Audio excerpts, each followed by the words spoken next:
Bismillahirrahmanirrahim. Assalamualaikum warahmatullahi wabarakatuh.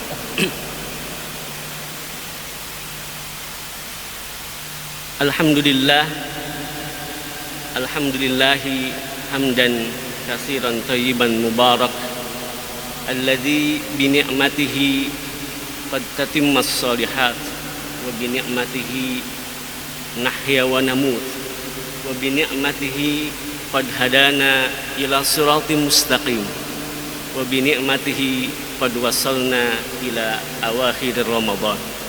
Asyhadu an la ilaha illallah wa asyhadu anna muhammadan abduhu wa rasuluhu la nabiyya ba'dah. Allahumma salli wa sallim wa barik ala Muhammad wa ala alihi wa ashabihi wa sallim tasliman katsira. Faqala Allah Ta'ala fi kitabihil aziz, a'udzu billahi minasy syaithanir rajim, walal akhiratu khairul laka minal ula. Wa fi ayatin ukhra qad qala faman zuhziha 'anil nar wa udkhilal jannah faqad faz. Shadaqallahul azim. Hadirin jamaah sekalian, mu'takifin, para peserta iktikaf yang senantiasa mengharapkan ridho dan berkah Allah Subhanahu wa taala, seraya mengucap kalimat-kalimat thayyibah, kalimat-kalimat yang menunjukkan kesyukuran kita kehadirat Allah Subhanahu wa taala. Alhamdulillah, siang hari ini Allah masih berkenan mengumpulkan kita di tempat yang insya Allah berkah dan rahmat Allah senantiasa meliputinya. Mudah-mudahan amal ibadah yang kita lakukan khususan di hari ini, dari mulai subuh hingga siang hari ini, mudah-mudahan Allah catat sebagai amalan kebaikan insya Allah. Wabil khusus mungkin di keseluruhan hari Ramadan kita yang sudah sampai di hari yang ke-28. Sebelum saya memulai kajiannya dengan topik kita pada kesempatan siang hari ini, yang saya kasih sebuah tema mengintip orang-orang yang sukses di bulan Ramadan, maka tidak ada salahnya kita mungkin sejenak untuk bagaimana kita mensyukuri nikmat Allah Subhanahu wa taala yang tanpa terasa kita sudah akan menuju ke malam ganjil terakhir di Ramadan kita tahun ini. Masih tersisa satu malam ganjil. Itu artinya probabilitas dan posibilitas kehadiran malam Lailatul Qadar itu masih ada. Bahwa memang pendapat jumhur ulama, baik ulama Syafi'iyah, Hanabilah, Malikiyah, berpendapat bahwa malam Lailatul Qadar ada di 10 hari terakhir, wabil khusus di tanggal 27. Tapi kalau kita himpun keseluruhan pendapat para ulama kaitannya dengan kapan waktu datangnya Lailatul Qadar, itu tidak kurang dari 8 pendapat. Dan kesemuanya tentu ada hujah, ada dalil, ada landasannya, baik itu bersumber dari hadis Nabi maupun dari asarnya sahabat.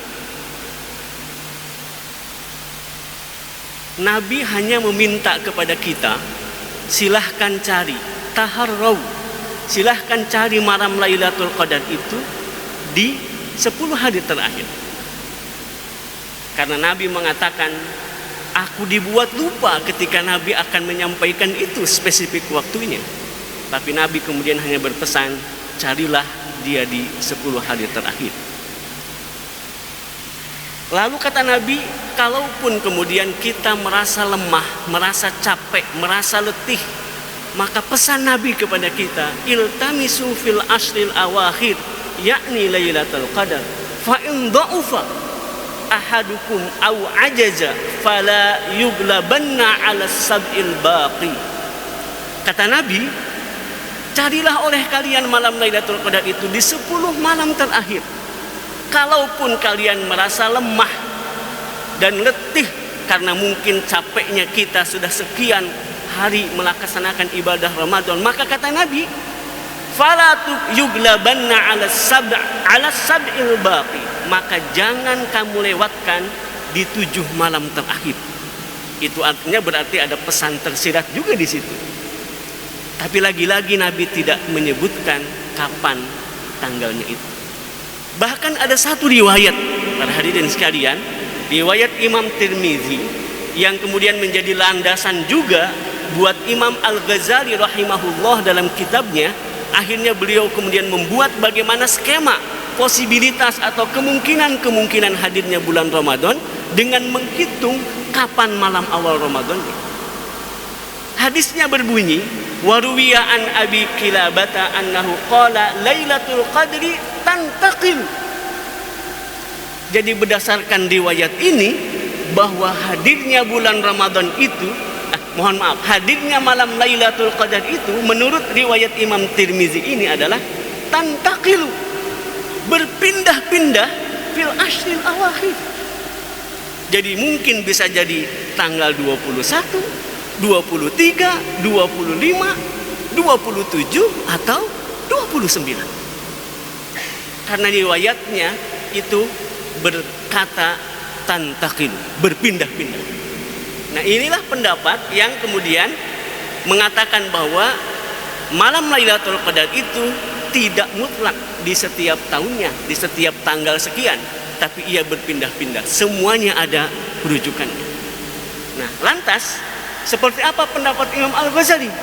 Lalu kemudian dalam kitab Ihya-nya beliau akhirnya kemudian memberikan sebuah skema panduan buat kita, kira-kira begitulah.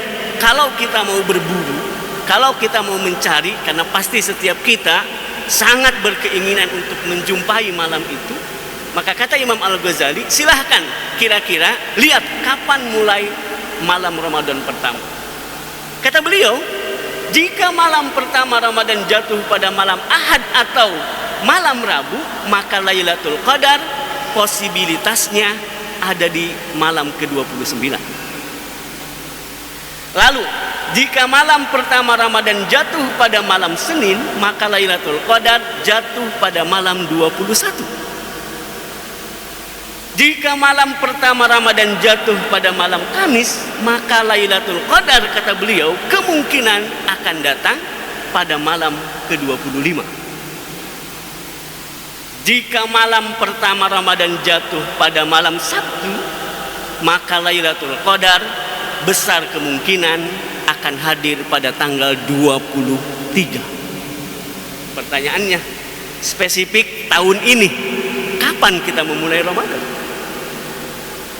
Jika merujuk kepada kalender yang ditetapkan oleh yang berwenang di pemerintahan kita, Departemen Agama misalkan, lalu kita memulai malam pertama di malam Selasa, maka kata beliau, jika malam pertama Ramadan jatuh pada malam Selasa atau malam Jumat, maka Lailatul Qadar kemungkinan jatuh pada 27 Ramadan. Ini menurut Imam Al-Ghazali. Tapi lagi-lagi, sekalipun kemudian bertebaran keterangan-keterangan kaitannya dengan kapan waktu, tapi ketika ditanya kapan waktu yang pasti, maka seorang pun tidak akan ada yang bisa memastikan kecuali Allah Subhanahu wa ta'ala dan Rasulnya yang mengetahui. Lalu kemudian Allah membuat lupa baginda Rasul ketika akan mengumumkan. Masya Allah. Inilah mungkin ibrah kenapa kemudian kita akhirnya dibuat untuk berkompetisi. Silahkan cari, silahkan kejar, silahkan buru pada setiap malam 10 malam terakhir di malam-malam ganjil di Ramadan. Mudah-mudahan kalaupun Allah sudah mentakdirkan malam itu hadir di tahun ini, maka mudah-mudahan kita sudah mendapatkan rizki tersebut. Tapi kalaupun ternyata belum, karena masih tersisa 1 malam ganjil terakhir malam hari ini, mudah-mudahan kita pun masih tetap terus bersemangat untuk mengejar dan beriktikaf di malam harinya insyaallah. Amin ya Allah ya rabbal alamin. Hadirin sekalian jamaah iktikaf yang dirahmati Allah Subhanahu wa taala. Lalu siang ini sengaja saya kasih judul atau tema mengintip orang yang sukses Karena sejatinya di antara kita tidak ada yang tahu siapa orang yang sukses ketika Ramadan. Bahkan Ramadan pun belum kunjung usai, masih menyisakan 2 hari tersisa dengan hari ini. Mudah-mudahan tema ini setidaknya memberikan sebuah penyemangat, lecutan. Kalaupun kemudian kita ingin ditakdirkan sebagai orang-orang yang sukses melalui Ramadan di tahun ini, maka mudah-mudahan beberapa kriteria yang nanti kita bahas berdasarkan dalil dan keterangan para ulama, mudah-mudahan menjadi bagian dari diri kita insyaallah. Amin ya Allah ya rabbal alamin. 2 ayat tadi menjadi awal pembuka buat kita, sejatinya mengingatkan tentang esensi kita, bagaimana cara memandang seperti apa orang sukses itu. Kata Allah, walal akhiratu khairul laka minal ula. Bagaimanapun bahwa akhirat itu lebih utama dibandingkan dengan kehidupan al-ula, ay yakni ad-dunya. Lalu dikuatkan lagi oleh Allah Subhanahu wa taala, lalu akhirat seperti apa yang dikatakan sukses dan lebih baik itu? Maka di surat Ali Imran Allah pertegas itu, faman zuhziha 'anin nar wa udkhilal jannah faqad faz. Redaksi umumnya demikian, itulah visi bagi kehidupan seorang mukmin, seorang muslim. Tapi tentu visi itu akan berbunyi bagaimana kita mengoperasionalkannya dalam kehidupan kita. Maka mudah-mudahan topik ini menjadi salah satu bagian cara kita membuat operasional dalam kehidupan kita sehingga kita dikatakan sukses gitu insyaallah. Yang pertama tentu mudah-mudahan Allah menerima semua amalan ibadah Ramadan kita yang sudah sampai di hari yang ke-28. Insyaallah mudah-mudahan Allah terima ibadah saum kita, salat kita, tilawah kita, sedekah kita, dan amal-amal ibadah yang lainnya yang tentu dengan harapan mudah-mudahan Allah menerima dan membalasnya dengan balasan yang setimpal. Amin. Lalu yang kedua, mudah-mudahan kita dijauhkan tentu dari orang-orang yang kata Nabi, rogima anfu rajulin, betapa ruginya orang, betapa menyesalnya orang. Dan di antara 3 orang yang disebutkan oleh Nabi, orang yang akan menyesal dan merugi itu adalah mereka yang berkesempatan hidup dan bertemu dengan bulan Ramadan, tapi ketika Ramadan pergi, dosa-dosa orang itu tidak diampuni oleh Allah Subhanahu wa taala. Nauzubillah summa nauzubillah. Bagaimanapun perjalanan Ramadan kita sudah akan menuju akhir, sudah akan ada di titik-titik akhir, tapi masih ada waktu tersisa buat kita yang harus kita manfaatkan atau bahkan kita maksimalkan. Dan mudah-mudahan di hari yang tersisa ini kita betul-betul bisa menjadi orang yang sukses hingga akhirnya. Kenapa? Karena hadis yang masyhur tentang bahwa amal seseorang bergantung kepada akhirnya itu sudah menjadi mafhum buat kita. Kata Nabi dalam riwayat Imam Bukhari, wa innamal a'malu bil khawatim, atau riwayat yang lain wa innamal a'malu bi khawatimiha. Itu mutlak adanya bahwa amal seseorang itu bergantung kepada ending amal orang itu. Sepanjang hidup bisa jadi orang melakukan amal kebaikan, tapi ternyata di penghujung usianya dia tergelincir, dan itu seringkali terjadi. Menariknya para hadirin sekalian Allah Subhanahu wa taala, hadis yang mengatakan wa innamal a'malu bil khawatim atau wa innamal a'malu bi khawatimiha, itu sebetulnya bukan hadis yang bunyinya itu saja, tapi hadisnya cukup panjang. Riwayat Imam Bukhari ada beberapa sanad yang meriwayatkan hadis dengan ujungnya dengan kalimat ini. Tapi semua hadis yang berbicara tentang innamal a'malu bil khawatim atau wa innamal a'malu bi khawatimiha ini, itu semuanya sama merujuk kepada satu peristiwa yang pernah terjadi di zaman Nabi, yakni ada orang mujahid yang ternyata kemudian kata Rasul huwa finnar. Bahkan ketika disebutkan oleh Nabi huwa finnar, para sahabat itu seolah tidak percaya dengan apa yang disampaikan oleh baginda Rasul. Bahkan di antara sahabat ada yang mengatakan wa huwa ajza'u, dan dia akan sangat lebih berhak untuk mendapatkan balasan terbaik karena amal jihadnya. Tapi Nabi dengan tegas mengatakan huwa finnar. Kalau Nabi sudah berstatement, maka tentu benar adanya. Tidak mungkin Nabi bohong dengan segala bimbingan wahyu dan ilham dari Allah Subhanahu wa taala, termasuk ketika mengatakan huwa finnar. Akhirnya ada sahabat mereka sendiri, sahabat si fulan yang disebutkan oleh Rasul huwa finnar ini, akhirnya kemudian mengikuti. Kemana? Sahabat yang pada posisi waktu itu ba'da jihad, penuh dengan, kata Nabi, penuh dengan al-jarah, penuh dengan luka, sayatan pedang di mana-mana. Lalu ternyata si fulan ini pun mencari tempat yang sepi. Lalu di tempat yang sepi itulah kemudian ia keluarkan, ia hunuskan pedangnya dan ia tancapkan ujung pedangnya ke dalam dadanya sendiri, dan meninggallah dia waktu itu karena saking tidak kuat menahan perihnya luka yang dia alami. Dalam hadis disebutkan istajalahul maut, ia mempercepat kematiannya karena saking tidak kuatnya dia bunuh dirilah. Maka kata Nabi wahwa finnar. Sehingga akhirnya kemudian Nabi bersabda wa innamal a'malu bi khawatimiha. Jadi peluang orang tergelincir, peluang orang baik tergelincir kepada yang buruk di akhir hayat berdasarkan hadis ini, itu probability-nya lebih besar dibanding dengan orang yang tadinya tersesat kemudian ternyata ia diberikan hidayah oleh Allah Subhanahu wa taala.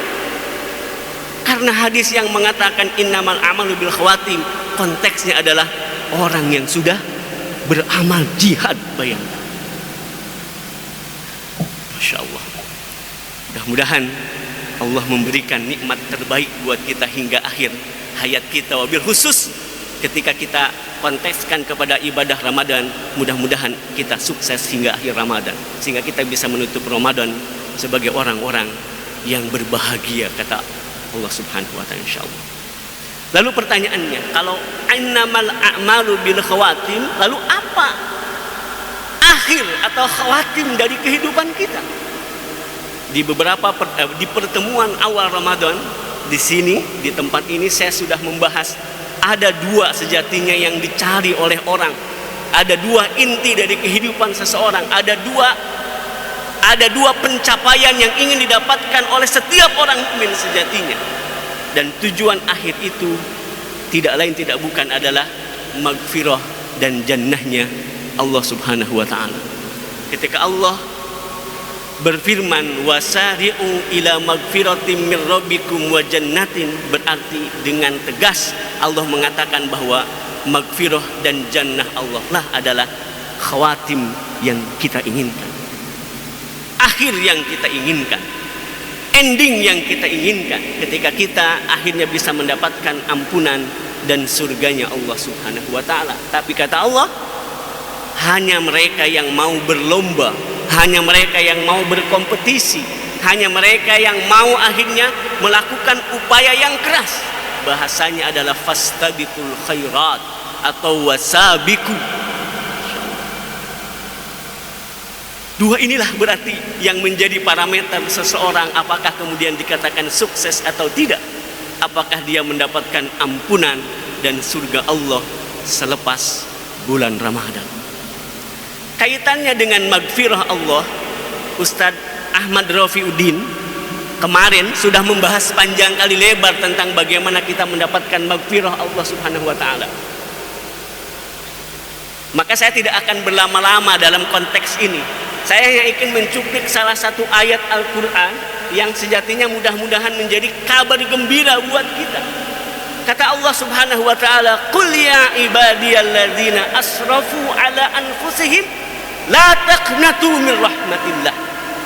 Kata Allah Subhanahu wa ta'ala, jangan kita sekali-kali berputus asa dari rahmat Allah Subhanahu wa ta'ala. Kata Allah, wahai hamba-hambaku yang sudah melampaui batas, la taqnatu min rahmatillah, janganlah kamu berputus asa dari rahmat Allah. Innallaha yaghfirudz dzunuba jami'an. Allah menjamin akan menghapuskan dosa-dosa kita semuanya. asalkan kita mau memohonkan ampun dan bertaubat kepada Allah atas segala dosa dan kesalahan kita. Wa anibu ila rabbikum, ayo kembali, pulanglah, bertaubatlah kepada Rabb kamu sekalian. Wa aslimu lahu min qabli ayyatiyakumul azab summa la tunsarun, sebelum datang kepada kalian azab Allah Subhanahu wa taala, lalu kemudian kita tidak berhak mendapatkan pertolongannya. Kapan itu? Malam yugorgit, sebelum nyawa sampai di kerongkongan kita. Sebelum itu, insya Allah setiap permohonan ampun, istighfar dan taubat kita, maka sebagaimana firman Allah, Allah akan mengampuni itu semuanya.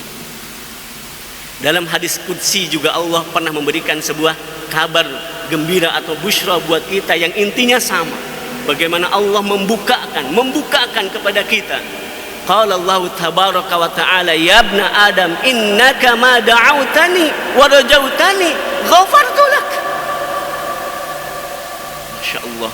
Wahai ibnu Adam, sesungguhnya engkau yang memohon kepada kami, engkau yang selalu mengharapkan aku, kata Allah, ghafartu, aku akan ampuni. Ala ma kana fik, dari semua dosa yang ada dalam dirimu. Mudah-mudahan insya Allah Ramadan menjadi salah satu momen di mana kemudian kita bisa mendapatkan itu insya Allah. Istighfar adalah ending atau akhir orang dikatakan sukses atau tidak, mendapatkan ampunannya Allah Subhanahu wa taala atau tidak. Yang krusial, yang kedua ini kaitannya dengan al-jannah atau surganya Allah Subhanahu wa taala, yang menjadi muara, yang menjadi tempat yang kita idam-idamkan, yang menjadi tempat istimewa yang kita selalu mohonkan kepada Allah. Tapi ada hadis Nabi Muhammad sallallahu alaihi wasallam yang harus kita pahami dan dudukan dengan benar. Karena kalau kita salah memahami dan mendudukan hadis ini, bisa-bisa kita terkategori menjadi orang-orang jabbarin atau orang-orang jabbarin.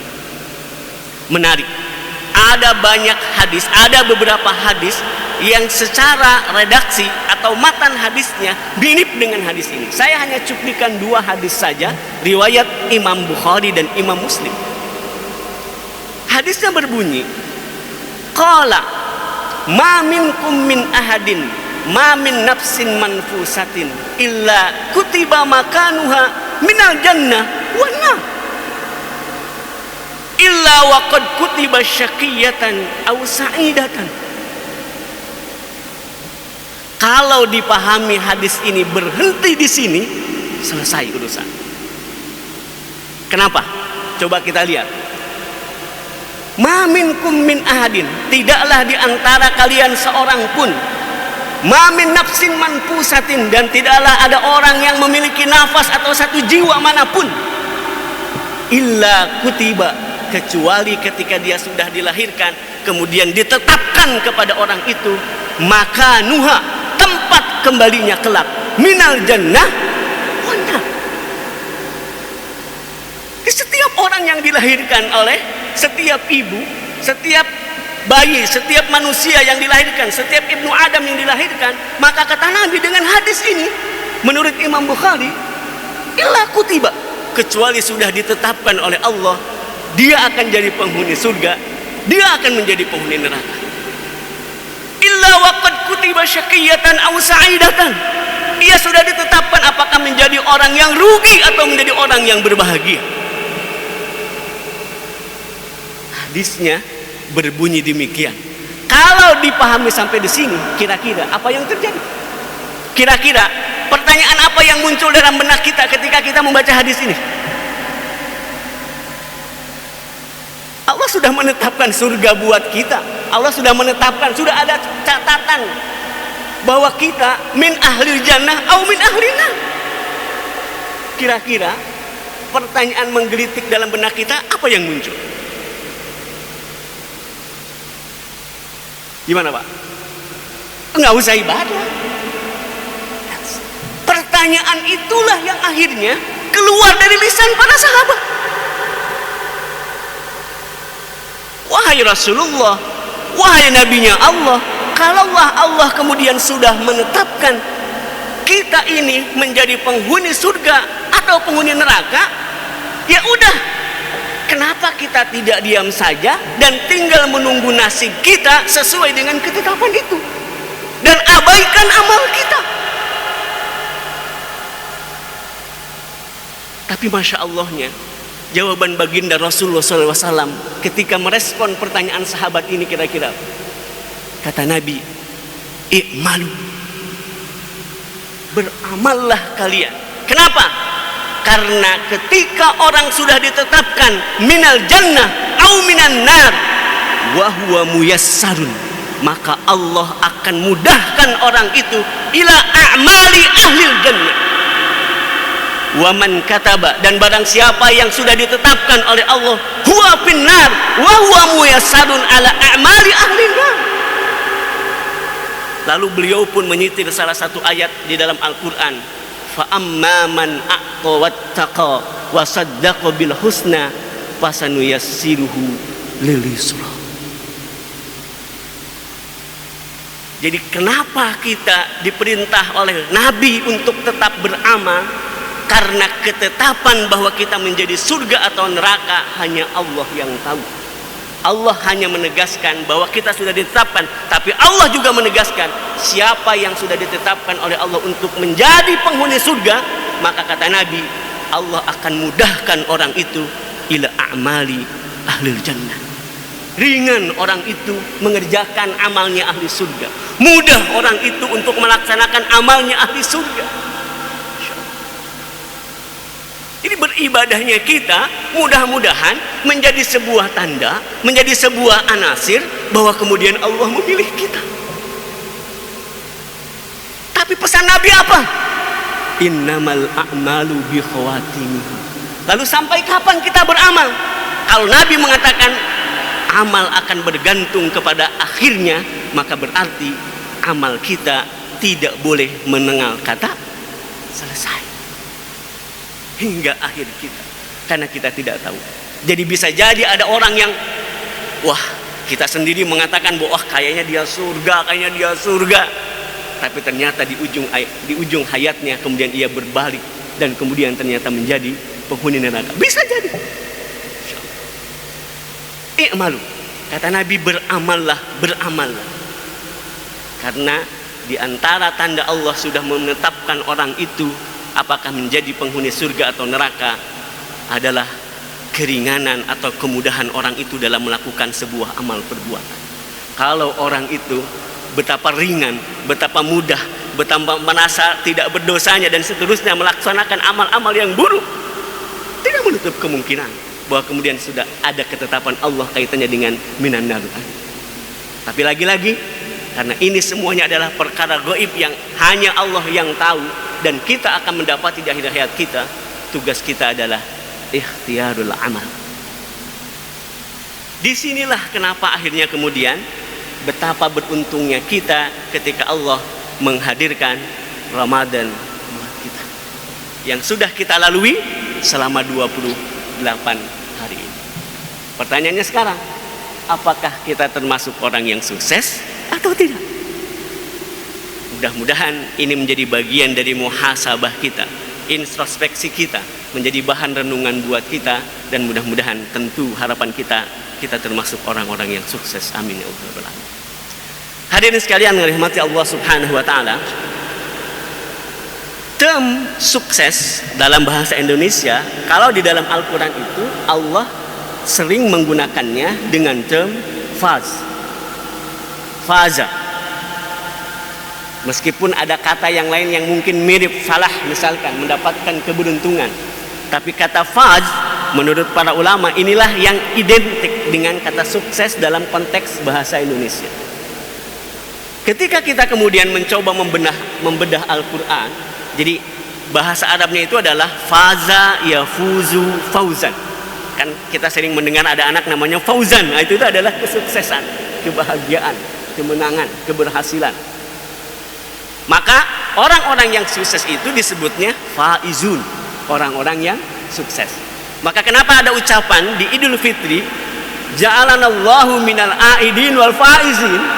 Itu adalah doa buat kita, mudah-mudahan kita termasuk orang yang sukses di akhir Ramadan. Nah, merujuk kepada kata asalnya atau kata dasarnya faza tadi, setidaknya ada 2 ayat di dalam Al-Quran yang menyebutkan secara spesifik dengan kata-kata faza. Yang membawa mushaf atau Al-Quran ataupun ada mushaf di handphonenya, mungkin boleh juga dicek gitu. Apa ayat yang terkandung di dalamnya kata faza ini?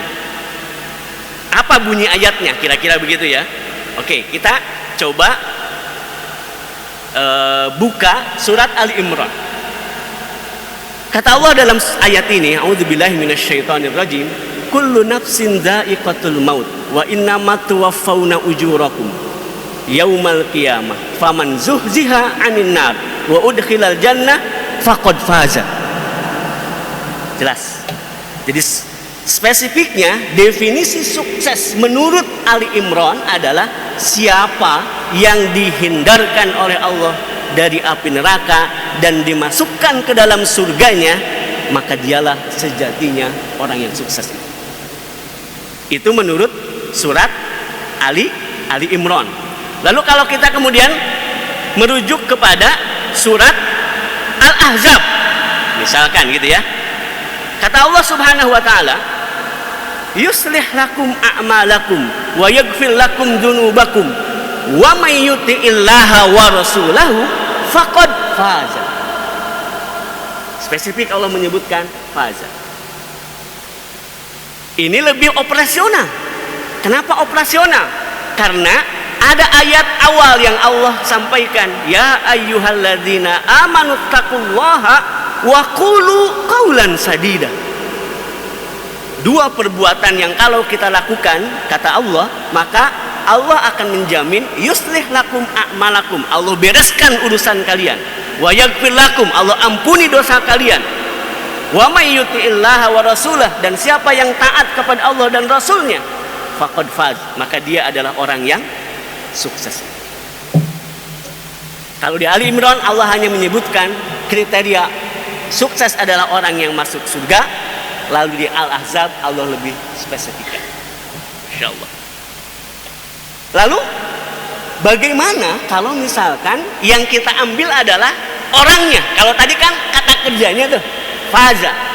Nah, di dalam Al-Quran Allah juga menyebutkan bukan dengan perbuatannya, tapi Allah sebutkan spesifik, dialah orang yang sukses itu, dialah yang beruntung itu, dialah yang berhasil itu, dengan kata-kata atau al-faizun. Nah, setidaknya ada 4 ayat yang spesifik Allah menyebutkan dengan kata faizun. Insyaallah. Surat An-Nur ayat ke-52, surat At-Taubah ayat ke-20, surat Al-Mu'minun ayat 111, dan surat Al-Hasyr ayat ke-20.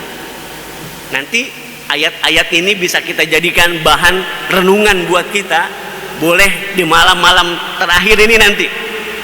Karena tentu untuk membahas semua ayat ini, untuk kemudian kita bisa mendapatkan ibroh, tentu butuh waktu yang lebih banyak. Nah, karena waktunya singkat, saya hanya akan menyitir salah satu saja, contohnya di surat An-Nur. Monggo, yang membawa mushaf boleh dibuka surat An-Nur ayat yang ke-52.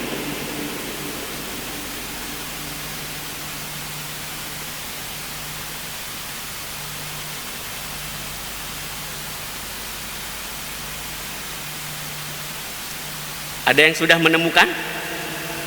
Ustaz, boleh dibaca?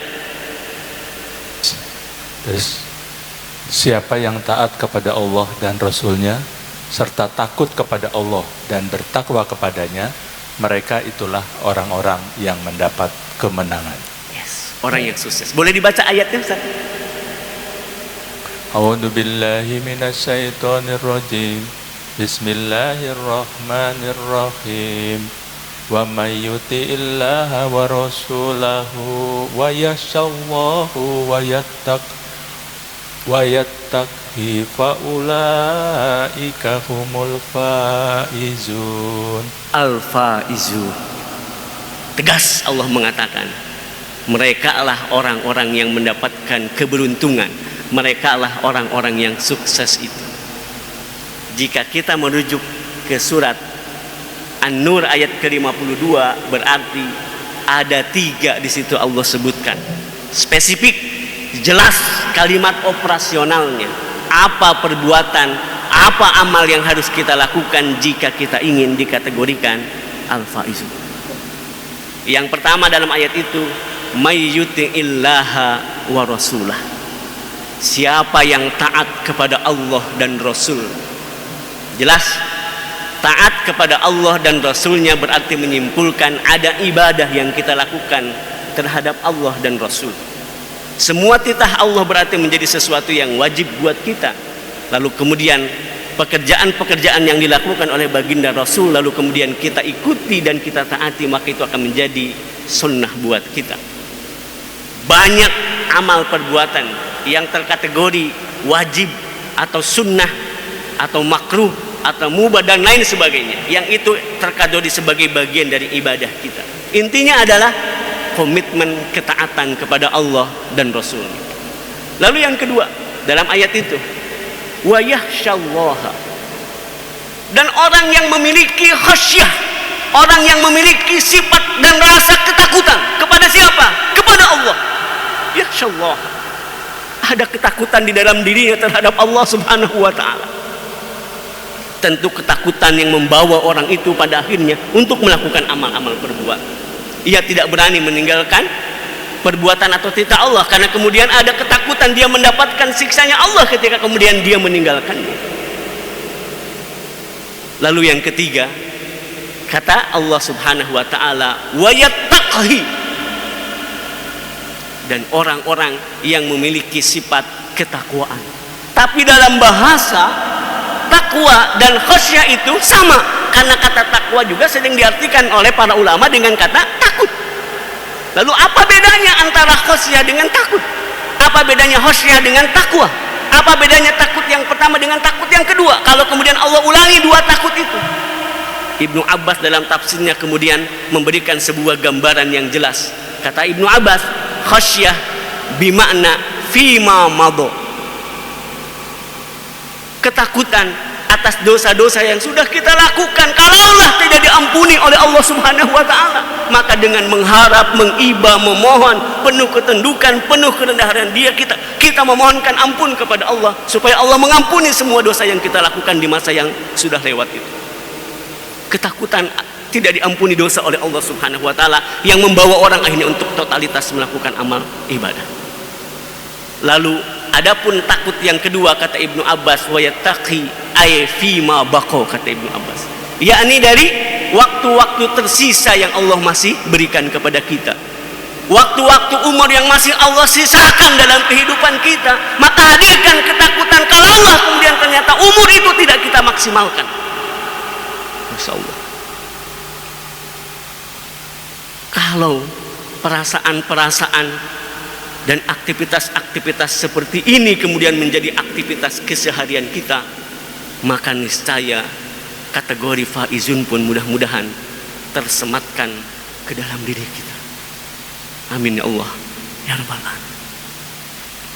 Itu menurut Allah, menurut Al-Quran, tentang siapa orang yang sukses. Berarti kalau kita bawa ke dalam konteks Ramadan, maka orang yang dikatakan sukses melewati Ramadan dengan konteks surat An-Nur berarti mereka yang bertambah ketaatan dan ketaatannya kepada Allah dan Rasulnya selepas bulan Ramadan, mereka yang bertambah rasa khasyahnya kepada Allah sepeninggal bulan Ramadan, dan mereka yang juga bertambah sifat ketakwaannya sepeninggal bulan Ramadan.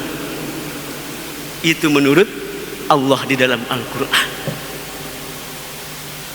Lalu kira-kira ada lagi nggak Ustaz? Kalaulah menurut kita itu mungkin terlalu global Ustaz, ada nggak misalkan keterangan yang lain? Yang terakhir ini mudah-mudahan menjadi kira-kira penanda atau ciri-ciri yang bisa kita lihat, mudah-mudahan itu ada di dalam diri kita. Di dalam kitabnya Lataiful Ma'arif, Imam Ibnu Rajab rahimahullah memberikan sebuah apa ya kalau bahasa kita, tips atau triks mungkin untuk mengenali siapa yang dikatakan orang yang sukses, karena ada 5 tanda kata Imam Ibnu Rajab yang mereka itu diterima amal ibadah Ramadannya. Menurut Imam Ibnu Rajab di dalam kitab Lataiful Ma'arif ini. Apa yang 5 itu kira-kira? Mudah-mudahan kita termasuk, amin ya Allah ya rabbal alamin. Yang pertama, kata Imam Ibnu Rajab, ciri bahwa orang itu diterima amal ibadahnya adalah dia senantiasa memiliki persepsi yang benar terkait amal yang dilakukannya. Apa persepsi yang benar itu? Bahwa beramal bukan hanya di bulan Ramadan, beribadah bukan hanya di bulan Ramadan, taat bukan hanya ada di bulan Ramadan. Menarik ketika Bishar ditanya tentang orang yang bersungguh-sungguh beribadah hanya di bulan Ramadan, Imam Bishar kemudian memberikan sebuah jawaban. Allah, mudah-mudahan naudzubillah kita dijauhkan. Ta'isal qaum la ya'rifuna Allaha haqqan illa fi syahri Ramadan. Inna salihal ladzi yata'abbadu wa yatajahadu sunnah kulliha. Sejelek-jeleknya kaum adalah yang hanya mengenal hak-hak Allah di bulan Ramadan saja. Sesungguhnya orang saleh adalah orang yang beribadah bersungguh-sungguh sepanjang tahun meskipun di luar Ramadan, di luar bulan Ramadan. Yang kedua, ia tidak mengorientasikan amal perbuatannya itu Ramadan oriented. Apa itu Ramadan oriented? Hanya fokus gitu ya, hanya fokus dengan bulan Ramadan lalu kemudian dia abai dengan yang lainnya. Tapi kata beliau Imam Ibnu Rajab, jadilah kita sebagai orang yang Rabb oriented atau Rabbaniyin. Kenapa? Karena ketika Imam Asy-Syatibi ditanya gitu oleh sahabatnya yang lain tentang amal apa yang lebih utama antara bulan Rajab dan bulan Sya'ban, maka jawaban beliau, Masya Allah, kata Imam Asy-Syatibi kemudian dengan tegas mengatakan, kun rabbaniyan wala takun sya'baniyan. Jangan kamu menjadi orang-orang Sya'bani. Maksud orang Sya'ban itu apa? Hanya mementingkan bulan Sya'ban dan mengabaikan bulan yang lain. Kalau kita bawa ke konteks Ramadan berarti hanya mementingkan bulan Ramadan dan abai terhadap bulan yang lain. Semua bulan di hadapan Allah sejatinya sama. Maka kata Imam Asy-Syatibi, jadilah kamu orang-orang yang Rabbani. Apa orang yang Rabbani? Berarti orang yang senantiasa taat di bulan Ramadan dan di luar bulan Ramadan. Maka yang ketiga kata Imam Ibnu Rajab, di antara cirinya adalah ada continuity, ada kontinuitas, ada keberlanjutan, ada kesinambungan amal-amal yang dilakukan oleh orang itu di sepanjang Ramadan dan di luar bulan Ramadan. Ingat, Nabi pernah mengatakan ahabbul amal indallah adwamuha wa in qalla. Sebagaimana kemudian ketika Aisyah radhiyallahu anha ditanya tentang Rasulullah apakah menghususkan hari-hari tertentu untuk beramal, maka jawaban Bunda Aisyah, kana amalhu daimatan, bahwa Nabi amalnya itu adalah daimatan, selamanya, tidak ada beda. Insyaallah, mudah-mudahan kita termasuk orang yang diberikan keistiqomahan, amin ya Allah. Lalu yang keempat, diberikan taufik oleh Allah atau pertolongan oleh Allah untuk mengamalkan kebaikan setelah atau selepas bulan Ramadan. Jadi lagi-lagi kuncinya adalah bagaimana ketaatan kita bertambah atau berkurang selepas kita meninggalkan bulan Ramadan. Dan terakhir adalah senantiasa bersyukur kepada Allah dan Allah memudahkan kita untuk melakukan amal-amal ibadah, insyaallah. Imam Wahab bin Warad ketika ditanya lagi-lagi tentang amal apa gitu ya, tentang pahala, maka kata Imam Warad kemudian dengan tegas mengatakan, la tas'alu an sawabih walakin as'alu malal ladzi ala man wafaqa la hadzal amal minasyukri litaufiq. Janganlah kalian bertanya tentang apa pahala amal ini, bertanyalah kita, kata beliau, adalah sudah bersyukurkah aku terhadap amal ibadah yang sudah aku lakukan. Ketika Allah masih memberikan taufik kepada kita untuk melakukan ibadah, sejatinya itu adalah rizkum minallah yang luar biasa.